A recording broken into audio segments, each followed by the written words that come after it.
Monsieur Beaune, on a dit de bien belles choses du Grand Théâtre de Québec. On a dit, par exemple, que c'était le plus beau théâtre moderne du monde. Est-ce que vous le trouvez également? Oui, oui, j'en suis de plus en plus convaincu, à force d'y vivre. Beau, vous savez, là, c'est un critère d'esthétique. On peut vouloir trouver beau ce qui est riche, ce qui est très décoré. Ici, c'est un théâtre simple dans son architecture, et c'est l'architecture qui en fait la beauté. Mais c'est également la qualité de l'instrument, de l'équipement technique et aussi des gens qui s'en servent. Et dans ce sens-là, oui, je crois, moi, que sans chauvinisme, c'est le plus beau théâtre du monde. Et le fonctionnel n'a pas été négligé nécessairement pour faire place à l'esthétique. Non, il était entendu au départ que nous construirions un théâtre qui serait sobre dans sa décoration, qui donc ne serait pas rebutant aux gens qui n'ont pas les moyens ou seraient gênés d'entrer dans une maison trop riche ou impressionnante. Et c'est pourquoi je crois, du moins, l'expérience nous le prouve, que c'est une maison qui est chaleureuse, qui est facile d'accès et qu'une fois qu'on y est, à l'intérieur, on peut circuler librement, qu'on ne se sent pas constamment surveillé par la police, par les gardiens. Donc, ça devient un foyer amical et cordial.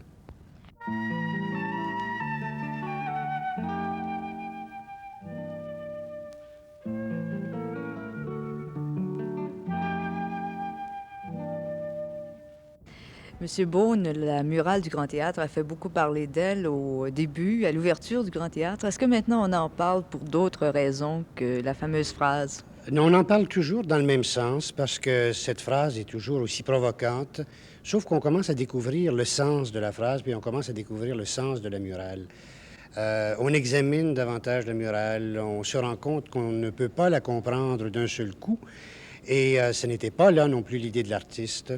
La murale est faite pour valoriser le matériau qui est le béton, le matériau du théâtre, et en même temps pour exposer ou analyser trois grands thèmes: la mort de l'homme, la recherche de l'infini, justice et liberté.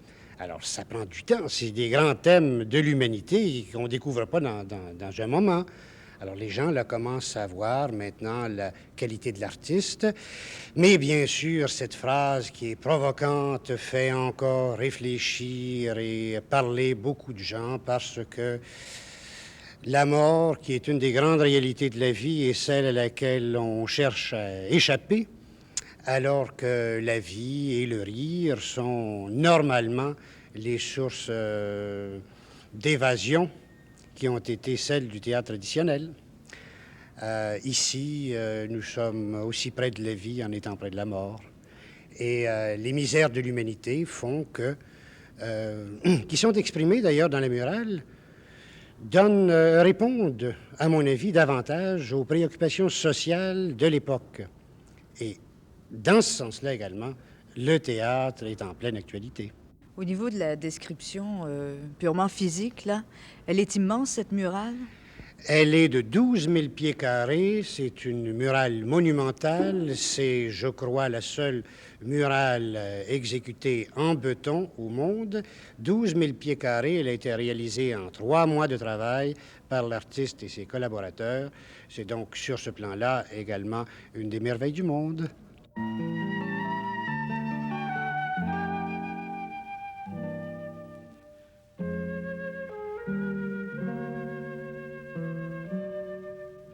Monsieur Beaune, quelles sont les qualités que vous retenez, vous, d'une salle qui est la grande salle du Grand Théâtre, finalement, mais qui est finalement modeste également?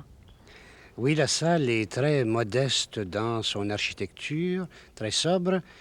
La qualité principale, c'est bien sûr la réussite acoustique. C'est la deuxième qualité, c'est le confort du spectateur devant le spectacle, c'est-à-dire que la ligne de vision est juste et bonne partout. Sur le plan acoustique, la salle se trouve suffisamment intime pour que le spectateur entende très bien de partout. Et les loges même, les petites loges, sont faites de telle façon qu'on peut difficilement s'y asseoir pour se cacher et dormir. Les loges forcent les spectateurs dans les loges à composer le mur humain de la salle. Donc, c'est un environnement complet qui vient embrasser l'artiste au centre de la scène.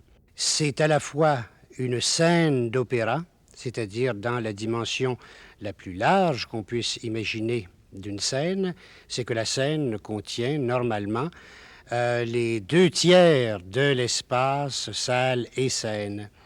Donc, tout peut se passer dans le spectacle le plus grandiose et pourtant être vu de très près par les spectateurs. Également, la salle se prête donc au théâtre, à la musique, au cinéma, à la danse, à tous les arts. Sur ce plan, je crois que c'est une réussite et c'est une salle confortable et sympathique.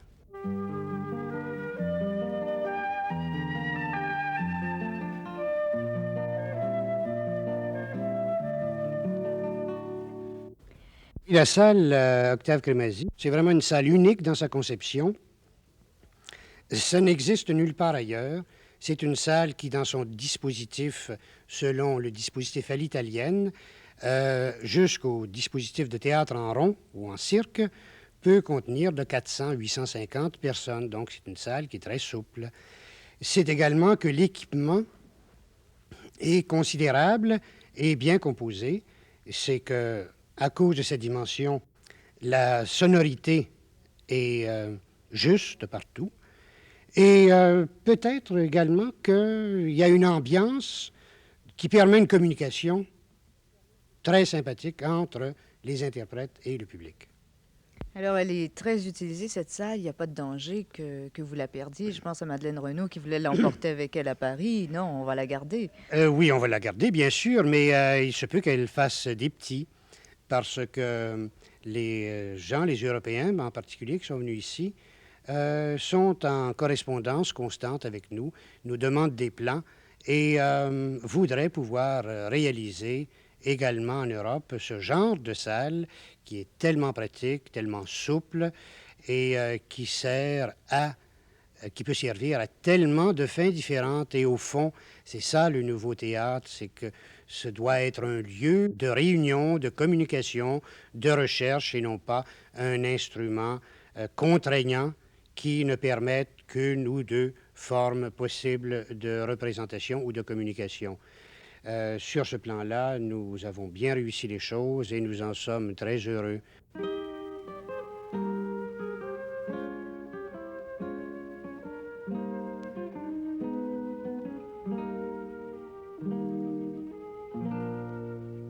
Et je pense que vous ne voulez pas qu'on oublie non plus de mentionner qu'il y a un restaurant ici parce qu'il a un rôle important à jouer lui aussi. Oui, le restaurant a été dessiné non pas pour une rentabilité du théâtre, ce n'est pas un commerce, le restaurant, c'est un des éléments culturels du théâtre, je l'ai dit souvent, je le répète.